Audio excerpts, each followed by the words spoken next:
Hey guys, this is Pete Tiger and welcome back to my channel. और आज हम अपने चैनल के ऊपर दोबारा से संडे सीरीज के अंदर एक्शन कॉमिक्स को शुरू करने जा रहे हैं। अब एक्शन कॉमिक्स को हम ऑलरेडी अपने चैनल के ऊपर लेके काफी टाइम से चलते हुए आ रहे हैं, जिसके अंदर हम सुपरमैन की स्टोरी को देख रहे हैं, जो कि डीसी रीबर्थ के अंदर एक बहुत ही इंटरेस्टिंग स्टोरी चल रही है। अब हमारी डीसी रीबर्थ को शुरू करने की जो सबसे बड़ी वजह थी वो थी सुपरमैन रीबॉर्न के स्टोरी आर्क को शेयर करना, जो कि एक बहुत ही ज़्यादा ऑसम किस्म का सुपरमैन का स्टोरी आर्क है। और आज बेसिकली इस इशू के साथ उसकी कहीं ना कहीं शुरुआत हो जाएगी। तो आज की इस वीडियो के अंदर हम एक्शन कॉमिक के दो इश्यूज़ को कवर करेंगे, 973 और 974 को, जो कि दरअसल प्रोलॉग कॉमिक है पूरे के पूरे हमारे सुपरमैन रिबॉर्न के स्टोरी आर्क को स्टार्ट करने से पहले। तो अगर आप चैनल पे फर्स्ट टाइम आ रहे हैं तो मैं आपको बताता चलूँ कि हम अपने इस चैनल के ऊपर हर संडे जो है डीसी सीरीज़ को लेकर चल रहे होते हैं, जहाँ पे हम डीसी की एक टाइमलाइन को फॉलो कर रहे हैं डीसी रीबर्थ से। और इस पूरी की पूरी टाइमलाइन को आप नीचे डिस्क्रिप्शन के जरिए फॉलो कर सकते हैं एक प्लेलिस्ट के जरिए। और इसके अलावा हम रोजाना डेली बेसिस पे मार्वल कॉमिक्स को अपने चैनल पे लेकर चल रहे होते हैं, जहाँ पे मार्वल की पूरी टाइमलाइन और जो भी ऑन गोइंग इवेंट्स होते हैं, जिस तरह इस वक्त जो है हमारे पास जजमेंट डे का इवेंट चल रहा है जो कि बहुत ज़्यादा ऑसम है, उसको हम अपने चैनल पे डेली बेसिस पे शेयर कर रहे होते हैं। तो आपसे एक ही रिक्वेस्ट है कि अगर आप चैनल पे फर्स्ट टाइम आए हैं तो चैनल को सब्सक्राइब जरूर कीजिएगा, अगर आप इस तरह की ऑसम कॉमिक बुक्स को डेली बेसिस पे चैनल में एंजॉय करना चाहते हैं। तो चलिए बिना किसी और बात के फौरन से आज की इस वीडियो को स्टार्ट करते हैं।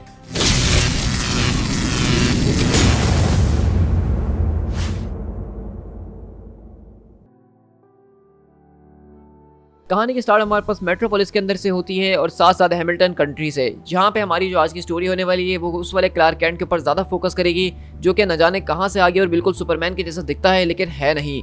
तो हम देखते हैं कि वो अपने यहाँ पे शेव वगैरह कर रहा होता है और वो सोच रहा होता है लोइस के बारे में। वहीं पे हमारा सुपरमैन वो अपने गाड़ी के रेडिएटर वगैरह को ठीक कर रहा होता है। और इसी तरह हम देखते हैं कि वहाँ पे बेसिकली जो क्लार्क कैंट होता है वो कहता है कि मैं इस बात को जानता हूँ कि लोइस जो है ये सब कर रही है, लेकिन इसके अंदर बहुत ज़्यादा खतरा है। वो एक सांपों से भरे हुए गुफा के अंदर जा रही है, जिसका मतलब यही है कि उसको मेरी ज़रूरत पड़ने वाली है और ये काम किसी और के लिए नहीं बल्कि क्लार्क कैंट के लिए होगा। और एक तरफ देखते हैं कि जहाँ पे क्लार्क कैंट तैयार होकर लोइस के साथ किसी मिशन के ऊपर जा रहा है, वहीं हमारा सुपरमैन वो अपने काम से निकलते हुए किसी चीज़ को सेंस करता है और सीधा हिमालयाज़ के अंदर पहुँचता है, जहाँ बेसिकली वो अपने फोर्ट्रेस ऑफ सॉलिट्यूड के पास आता है, जहाँ पे वो आके देखता है कि यहाँ पे कुछ फुट स्टेप्स उसको नजर आते हैं, जिसका मतलब साफ है कि यहाँ पे किसी ने घुसने की कोशिश करी है। लेकिन सुपरमैन काफ़ी परेशान होता है कि आखिरकार यहाँ पे कोई आ कैसे सकता है। इस जगह के बारे में किसी को भी नहीं पता और उसको काफ़ी सालों से सीक्रेट रखा गया है और कुछ खतरनाक किस्म के क्रिमिनल्स को भी उसने यहाँ पे कैद करके रखा हुआ है। और अगले पल हम देखते हैं कि सुपरमैन को आवाज़ आती है, क्या तुम मेरी बात तो नहीं कर रहे क्लार्क की। और अगले पल हम देखते हैं कि बेसिकली यहाँ पे सुपरमैन ने इस पूरी के पूरे फोर्ट्रेस के अंदर कुछ लोगों को कैद करके रखा होता है, जिसमें से एक जिसका नाम ब्लैंक होता है वो यहाँ पे टेलीपैथी के जरिए सुपरमैन के दिमाग में घुस जाता है। और सुपरमैन बोलता है कि तुम ये कर कैसे रहे हो। तो कहता है कि तुम भूल जाते हो कि मेरी असल पावर्स टेलीपैथी और टेलीकिनेसिस की है, क्या तुम इतना भी अब याद नहीं है? क्या तुम वाकई इस बारे में जानते हो कि मुझे तुम्हारी दूसरी जिंदगी के बारे में नहीं पता कि तुम यहाँ पे किस तरीके से उसको गुजार रहे हो? तो सुपरमैन बोलता है कि मेरे पास इस सब के लिए बिल्कुल भी वक्त नहीं है। और अगले पल उसको ब्लैंक जो है उसके दिमाग में घुस के उसको तंग करने की कोशिश कर रहा होता है और कहता है कि हाँ मैं समझ सकता हूँ कि तुम्हारे सामने बहुत बड़ी बड़ी मुश्किलें मौजूद हैं, और सच कहूँ कि जब जो तुम देखने वाले हो जाके जो तुम्हारी चीज़ इंतजार कर रही है उसको देख के तुम्हारे होश उड़ने वाले हैं। और अगले पल सुपरमैन वहाँ पे कमरे के अंदर जाके चिल्लाता और कहता है कि तुम यहाँ पे क्या कर रहे हो स्टील। और हम देखते हैं कि यहाँ पे बेसिकली जो स्टील होता है, जो कि सुपरमैन की तरह ही एक कैरेक्टर है, उसके हाथ में यहाँ पे सुपर वुमेन यानी कि लाना लैंग मौजूद होती है, जिसको हमने ऑलरेडी एक्शन कॉमिक के पिछले एपिसोड के अंदर देखा था कि किस तरीके से उसके पास सुपरमैन के मरने के बाद उसकी पावर्स आ गई थी। लेकिन स्टील यहाँ पे काफ़ी परेशान नजर आ रहा है और कहता है कि लाना लैंग वो मर रही है, प्लीज़ सुपरमैन तुम इसके बारे में कुछ ना कुछ तो करना ही होगा। लेकिन इसी तरह मेट्रोपोलिस के अंदर शिफ्ट होते हैं, जहाँ हम देखते हैं कि क्लार्क कैंट और यहाँ पे कुछ पुलिस वाले जो हैं वो एक तरह के अंडर कवर मिशन के ऊपर काम कर रहे हैं। और उस मिशन के ऊपर इन्होंने जिनको अंडर कवर करके भेजा है वो कोई और नहीं बल्कि लोइस लेन है। और लोइस लेन यहाँ पे बार के अंदर मौजूद होती है और उसको काफ़ी ज़्यादा डरी हुई नजर आ रही है, क्योंकि वो यहाँ पे कुछ गुंडों से इन्फॉर्मेशन निकलवाने का काम करेगी, उनकी बातचीत को सुनेगी और पुलिस को वो सारी की सारी खबर देगी ही। और लोइस लेन बेसिकली यहाँ पे उन सारे के सारे क्रिमिनल्स के लिए कुछ दारू वगैरह लेकर आती है और उनके साथ थोड़ा घुल मिलने की कोशिश करती है, लेकिन वो क्रिमिनल्स हैं क्योंकि तो वो यहाँ पे लोइस को गलत नज़रों से देखना शुरू कर देते हैं और मामला बिगड़ते हुए नजर आ रहे होते हैं। लेकिन इस सब के बावजूद भी लोइस लेन यहाँ पे जो है बेसिकली मौजूद होती है और वो यहाँ पे अगले पल एक माइक्रोफोन को लगा देती है। लेकिन उनमें से जो एक आदमी होता है वो कहता है कि यार मैं सोच रहा हूँ कि इसकी शक्ल कहीं जानी पहचानी लग रही है, ऐसा लग रहा है कि मैंने इसको पहले कहीं देखा है। और अगली बार क्लार्क कैंट वगैरह देख के सब कुछ बिल्कुल परेशान हो जाता है और कहता है कि यार कहीं मुझे एक सेकंड के लिए लगा था कि उस काउंसिलमैन ने उसको पहचान ही लिया है, क्या हमें उसकी आवाज़ आ रही है, क्या वो सब कुछ ठीक चल रहा है वहाँ पे। तो हम देखते हैं कि यहाँ पे क्लार्क जो है वो बेसिकली लोइस के बारे में कुछ ज़्यादा ही सोच रहा है, कुछ ज़्यादा ही जो है सेंसिटिव हो रहा है और काफ़ी हमें डरा हुआ नजर आ रहा है। लेकिन लुइस बोलती है कि यहाँ घबराने की कोई ज़रूरत नहीं है, सब कुछ ठीक चल रहा है और मेरे ख्याल से ये सब कुछ ऐसा चलता रहा तो सब कुछ ठीक हो जाएगा। लेकिन अगले पल वो सारे के सारे क्रिमिनल्स वहाँ पे जोर जोर से अपनी बातों के दरमियान हंसना शुरू कर देते हैं, जिसको देख के क्लार्क को ऐसा फील होता है कि वहाँ पे शायद कुछ बुरा हो रहा है और उनको लुइस की आवाज़ नहीं आ रही है। और ये देखते हुए क्लार्क वहाँ पे अंदर जाने की कोशिश करता है, लेकिन लुइस उसको रोकने के लिए कहती है कि ऐसा कुछ भी नहीं हो रहा, तुम काम डाउन कर जाओ। लेकिन उससे जब लुइस यहाँ पे सारी की सारी बातें कर रही होती है तो अचानक वहाँ पे एक आदमी उसको सुन लेता है बात करता हुआ और कहता है क्या तुम किसी से बात कर रही हो। और वहीं से क्लार्क कैंट गाड़ी से निकलकर कहता है कि मैं आ रहा हूँ लुइस, मैं आ रहा हूँ। और वहीं से वो लोग पकड़ के उसको सारे क्रिमिनल्स के सामने ले जाते हैं और कहते हैं कि हमारे दरमियान एक मोल मौजूद है, हो सकता है कि ये एक पुलिस वाली हो।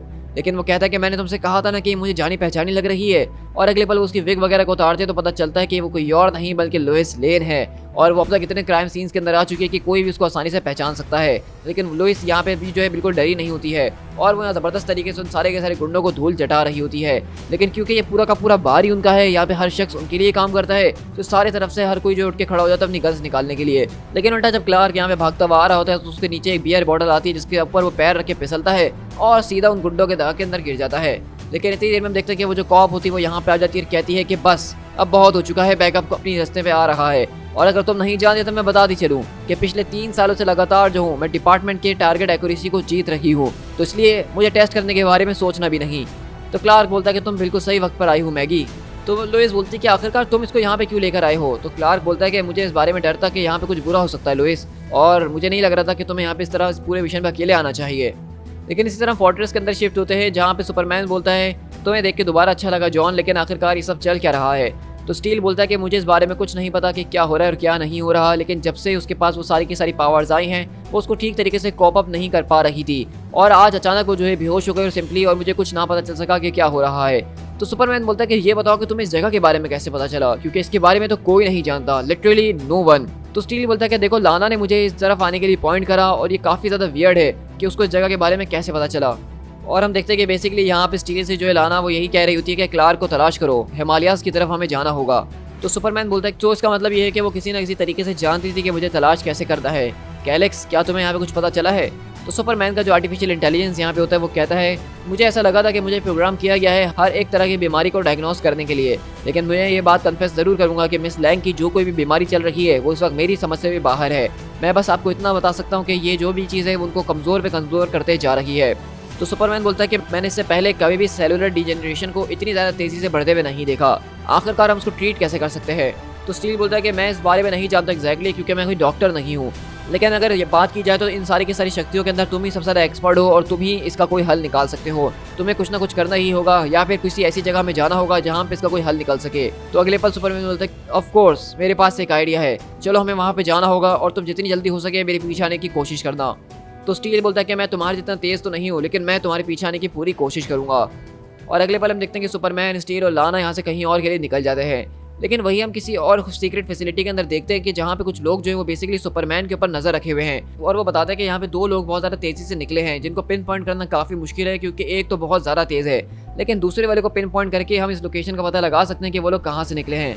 और अगले पल हम यहाँ से डेली प्लैनेट के अंदर शिफ्ट होते हैं जहाँ पे बेसिकली बहुत ज़्यादा ज़बरदस्त तरीके की सेलिब्रेशन चल रही है लुइस लेन के लिए, क्योंकि कल रात जो उसने पूरे के पूरे माफिया को पकड़ा है उसके अंदर न्यूज़ छप गई और एक बहुत ही बड़े लेवल के ऊपर उन्होंने नाम कमा लिया है। और ये देख के हम देखते हैं कि बेसिकली लेक्स लूथर जो कि इस वक्त डेली प्लैनेट को चला रहा है वो भी यहाँ पे जो है बेसिकली लुइस लेन के पास आके उसको कॉन्ग्रेचुलेट करता है, उसकी स्किल्स के लिए उसको दाद देता है। और यहाँ पे जब ये सारी की सारी चीज़ें चल रही होती हैं तो हम देखते हैं कि अचानक जब लुइस अपने ऑफिस की तरफ जाती है तो वहाँ पे क्लार्क कैंट उसके लिए कॉफ़ी और फ्लावर्स लेके खड़ा हुआ होता है। और ये देख के लुइस एकदम घबरा जाती है, कहती है कि मुझे कुछ समझ में नहीं आ रहा कि ये क्लार्क इस तरह से एक्ट क्यों कर रहा है, क्योंकि बेसिकली मैं आपको बताता चलूँ कि इस वाले क्लार्क कैंट को ये नहीं पता कि लुइस लेन की शादी हो चुकी है। और आपको याद होगा कि लास्ट एपिसोड के अंदर जब जॉन उसके सामने आ गया था तो लुइस ने झूठ कहा था कि वो उसके कज़न का बेटा है। और इसी तरह हम देखते हैं कि बेसिकली क्लार्क कैंट जो है यहाँ पे लुइस के लिए फीलिंग्स रखता है और इसलिए वो ये सब कुछ कर रहा है। और हम देखते हैं कि अगले पल यहाँ पे क्लार्क बातों बातों के अंदर उससे डिनर के लिए भी पूछ लेता है, जिसको सुनते ही लुइस लेन यहाँ पे फौरन से पीछे उठती है और कहती है कि नहीं, ये तुम क्या कह रहे हो, मुझे कुछ समझ में नहीं आ रहा। तो क्लार्क बोलता है कि मेरा वो मतलब नहीं था लुइस, तुम शायद गलत ले रही हो, लेकिन क्या हम थोड़ा बहुत फन नहीं कर सकते हैं, कम ऑन, मतलब मुझे कम से कम एक चांस तो दो। तो लुइस बोलती है कि क्लार्क देखो मैं तुम्हारे साथ डिनर करना पसंद करूंगी, लेकिन क्लार्क उसकी कोई बात नहीं सुनता, कहता कि ऑसम, मैं सारी की सारी रिजर्वेशंस को कर लूँगा, तुम जहाँ जाना चाहोगे हम वहीं पे जाएंगे और वहाँ का डेजर्ट बहुत बढ़िया होगा। देखो, प्राइस के बारे में फिक्र करने की कोई ज़रूरत नहीं है। तुम जो चाहोगी लुइस, वो तुम्हारे लिए हाजिर हो जाएगा। लेकिन अगले पल हम दोबारा उसी लोकेशन के ऊपर शिफ्ट होते हैं जहाँ पे कुछ साइंटिस्ट वगैरह हमें नजर आ रहे हैं और वो बेसिकली उस जगह को ढूंढ रहे हैं जहाँ से सुपरमैन निकला है, यानी कि फोर्ट्रेस ऑफ सॉलिट्यूड को। और वो लोग कहते हैं क्या तुम इस बारे में श्योर हो कि ये वही जगह है जिसकी हमें काफ़ी सालों से तलाश है, और ये चीज़ आखिरकार क्या है जो कि इतनी ज़्यादा तेज़ी से वहाँ से निकली है। तो वहीं से उनका सीनियर आता है, कहता है कि वो कोई ऑब्जेक्ट नहीं है बल्कि एक आदमी है। तो वहीं से वो डॉक्टर बोलता है क्या तुम इस बारे में श्योर हो? हाँ, हम जानते हैं कि आप जो है फ्लाइट ट्रेजेक्ट्रीज के अंदर एक्सपर्ट हैं, तो आपके मुताबिक आपको लगता है कि ये वही है? तो वो आदमी कहता है कि बिल्कुल ये वही होना ही चाहिए, लेकिन मेरे ख्याल से हमें इसको पता लगाने का सिर्फ एक ही तरीका है। और अगले पल हम देखते हैं कि वहीं से वो लोग कहते हैं कि तुमने सुना ना डॉक्टर हेनशॉ ने क्या कहा, हमें हाई एटीट्यूड चॉपर्स को चाहिए। हम इस बार पता करके ही रहेंगे कि आखिरकार सुपरमैन कहाँ पे छुपता है।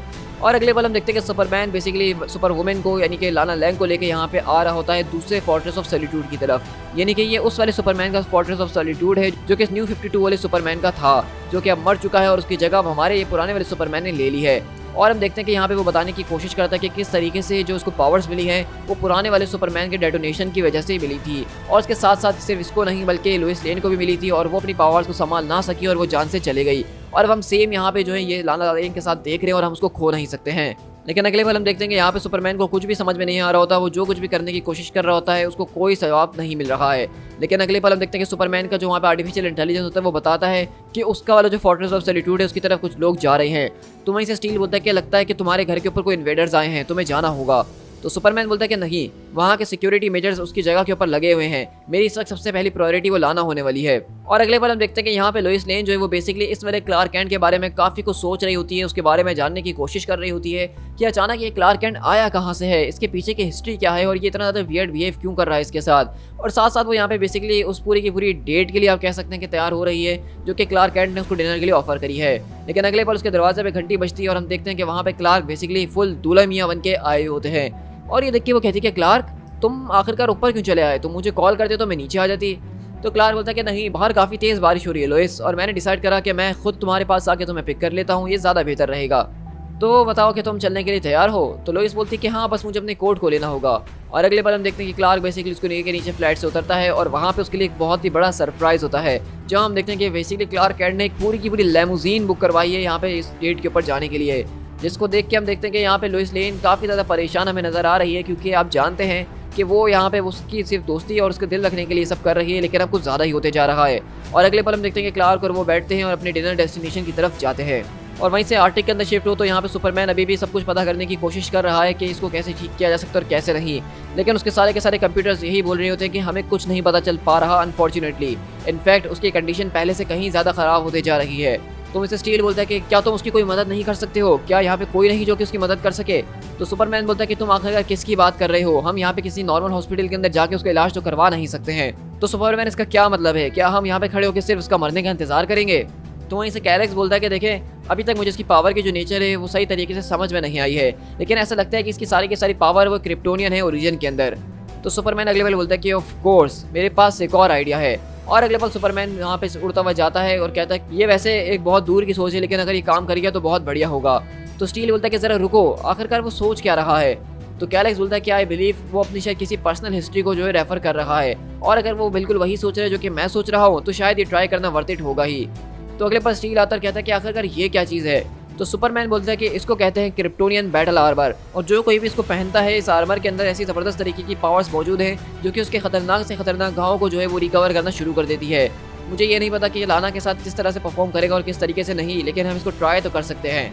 और अगले पल हम देखते हैं कि कैलेक्स डिटेक्ट करता और कहता है मैंने चेक करा है कि उसकी सेलुलर डीजेनरेशन जो है वो काफ़ी हद तक रुकते हुए नजर आ रही है, लेकिन वो अभी मुकम्मल तौर पर रुकी नहीं, लेकिन थोड़ी बहुत स्लो तो ज़रूर हो गई है। ये ज़्यादा तो नहीं, लेकिन एक तरह की शुरुआत हम कह सकते हैं। तो सुपरमैन बोलता है कि चलो ये अच्छी बात है कि कम से कम हमारे पास यहाँ पे इसको रोकने की कोई ना कोई कमी तो नज़र आ रही है। अब ये बताओ कि फोर्ट्रेस के बारे में कोई खबर है? तो वहीं से कैलेक्स बोलता है कि नहीं। तो सुपरमैन बोलता है कि इसका मतलब ये है कि मेरे डिफेंस सिस्टम ने अच्छी तरीके से सब कुछ सिक्योर रखा हुआ है और अब मुझे परेशान होने की ज़रूरत नहीं है, और जब तक लाना सेफ ना हो जाए तो मैं यहीं पर रुकूंगा। लेकिन अगले पल हम यहाँ हिमालयाज़ के ऊपर शिफ्ट होते हैं, जहाँ पे ग्रुप ऑफ पीपल जो है वो यहाँ पे सीधा पूरे के पूरे फोर्ट्रेस ऑफ सॉलिट्यूड के पास पहुँचता है, जहाँ पे उनकी टीम हमें बहुत ज़्यादा शानदार तरीके की नज़र आ रही है। और अगले पल उनका जो एक मेंबर होता है वो अपने जेट पैक्स का इस्तेमाल करते वगैरह सीधा अंदर पहुँचता है। लेकिन अगले पल सीधा जब वो अंदर जाता है तो उसके दिमाग के अंदर वही पूरा का पूरा क्रिमिनल घुस जाता है जिसका नाम ब्लैंक था, और वो उसके जो है दिमाग को कंट्रोल करने की कोशिश कर रहा होता है। अब मेट्रोपोलिस के अंदर शिफ्ट हो तो हम देखते हैं कि यहाँ पे वो इसको बहुत ही बड़े और फैंसी किस्म के होटल के अंदर लेकर आता है, जिसको देख के यहाँ पे वो कहती है कि तुमने तो कहा था कि कैजुअल डिनर के ऊपर हम जाने वाले क्लार्क, लेकिन ये तो कैजुअल लग नहीं रहा। तो क्लार्क कहता है कि जैसा कि मैंने तुमसे कहा कि तुम सबसे बेस्ट हो, तो तुम्हारे लिए सब कुछ ही बेस्ट करना ज़्यादा बेहतर होगा। तो वहीं से लुइस बोलती है लेकिन हम तो सिर्फ दोस्त हैं ना, और मेरे ख्याल से दोस्ती में इतना ज़्यादा रोमांटिक होना वो ठीक नहीं है। लेकिन अगले पल हम देखते हैं कि वो बेसिकली सिर्फ एक ज़बरदस्त और मशहूर रेस्टोरेंट के अंदर नहीं, बल्कि उन्होंने वहाँ पे एक प्राइवेट रूम को जो है क्लार्क ने बुक किया हुआ होता है उसको यहाँ पे एक ट्रीट देने के लिए। और ये देख के लुइस बहुत ज़्यादा परेशान नजर आ रही होती है। लेकिन यहाँ पे जब उसकी परेशानियाँ बढ़ रही होती हैं और वो कंफ्यूज होती है कि ये सब कुछ चल क्या रहा है, तो अगले पल हमारे क्लार्क भैया बेसिकली अपने घुटनों में बैठते हैं और हमारी भाभी लुइस को जो है वो प्रपोज कर देते हैं और कहते हैं कि लुइस क्या तुम मुझसे शादी करोगी? मैं इस बात का वादा करता हूँ कि तुम्हें ज़िंदगी में जिस किसी भी चीज़ की ज़रूरत होगी मैं तुम्हें दूंगा और हमेशा खुश रखूंगा।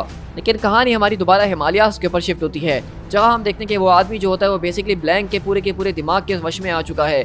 और वहाँ पे जो दूसरे प्रेजेंट्स होते हैं वो कहते हैं कि ब्लैंक जो है वो एक टेलीपैथ है, तुम्हें यहाँ से फौरन बाहर निकलना होगा इससे पहले कि वो तुम्हारे दिमाग के अंदर घुसे।